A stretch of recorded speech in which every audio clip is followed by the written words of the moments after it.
నమస్తే, welcome to CM today news. Cine ఇండస్ట్రీలో star heroines చాలా మంది ఉన్నారు. చాలా సినిమాల్లో నటించిన వారున్నారు. ఈ పరిశ్రమలో ఎదగాలంటే ఎంతో ఓపిక, సహనం ఉండాలి. కొంతమంది నటీమణులు కొన్ని చిత్రాలతోనే స్టార్డమ్ తెచ్చుకుంటారు. ఇంకొంతమంది 1-2 చిత్రాలతోనే ఫేమస్ అవుతుంటారు. అలాంటి వారిలో ఓ ముద్దుగుమ్మ ఉన్నారు. ఆమె టాలీవుడ్లో ఓ స్టార్ హీరోతో నటించింది. ఆమె చేసింది కూడా ఆ ఒక్క చిత్రం మాత్రమే. కానీ తనకంటే ఓ స్టేటస్ సంపాదించుకుంది. ఆ ఒక్క మూవీతోనే టాలీవుడ్లో చాలా క్రేజ్ తెచ్చుకుంది ఆ అమ్మడు. మరి ఇంతకీ ఆ హీరోయిన్ ఎవరు? ఏ స్టార్తో మూవీ చేసింది? Watch the story.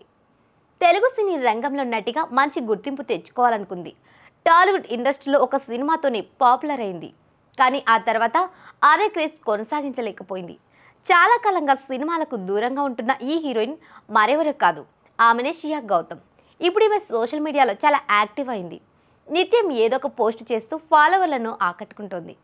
సాధారణంగా అయితే షియా గౌతమ్ ఈ పేరు చెప్తే అస్సలు గుర్తుపట్టలేరు. కానీ మాస్ మహారాజా రవితేజ నటించిన నేనింతే సినిమా హీరోయిన్ అంటే మాత్రం టక్కున గుర్తు పట్టేస్తారు జనాలు. డైరెక్టర్ పూరి జగన్నాథ్ దర్శకత్వం వహించిన ఈ సినిమా 2008లో విడుదలై ప్రేక్షకులను ఆకట్టుకుంది. కానీ కమర్షియల్గా హిట్ కాలేకపోయింది. కానీ ఇప్పటికీ సినిమాకు సపరేట్ ఫ్యాన్ బేస్ ఉంది. ఇందులో రవితేజ యాక్టింగ్, పూరి డైలాగ్స్ ప్రేక్షకులను కట్టిపడేశాయని చెప్పడంలో ఎలాంటి సందేహం లేదు. ఇక నేనింతే సినిమాలో రవితేజ సరసన నటించిన షియా గౌతమ్ ఈ సినిమాతోనే ఆమె టాలీవుడ్ ఇండస్ట్రీలోకి అడుగుపెట్టింది. ఫస్ట్ మూవీ తన అందం, అభినయంతో మెప్పించింది అమ్మడు. ఈ సినిమాతో షియాకు మంచి ఫాలోయింగ్ పెరిగింది. ఆమె అసలు పేరు అదితి గౌతమ్. కానీ సినిమాలోకి ఎంట్రీ ఇచ్చిన తర్వాత తన పేరును మార్చుకుందట. నటనపై ఆసక్తితో మోడలింగ్ రంగంలోకి అడుగుపెట్టిందని సమాచారం. నేనింతే సినిమాతో తెలుగు తెరకు పరిచయమైంది షియా గౌతమ్. కానీ ఫస్ట్ మూవీతో ఒక్కసారిగా ఫేమస్ అయినప్పటికీ అంతగా అవకాశాలు రాలేదని ఇండస్ట్రీ టాక్. షియా గౌతమ్ తెలుగులో కేవలం నేనింతే సినిమాలో మాత్రమే నటించింది. బాలీవుడ్లో రణబీర్ కపూర్ హీరోగా నటించిన సంజు చిత్రంలో కూడా నటించిందట.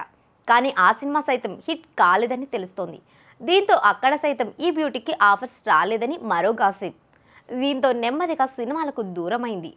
కానీ సోషల్ మీడియాలో మాత్రం చాలా యాక్టివ్గా ఉంటుంది. రెగ్యులర్ ఫోటోస్ షేర్ చేస్తూ ఫాలోవర్లను ఆకట్టుకుంటుంది.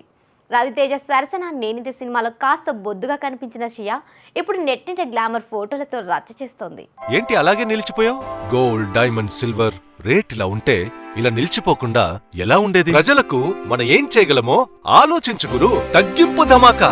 లలిత వారి మార్కెట్లోనే తక్కువ తరుగులో ఇంకా 1% తగ్గింపు ఇద్దాం. ఓకే, వజ్రాభరణాలకు క్యారెట్ కు 5000 రూపీస్ తగ్గింపు ఇద్దాం.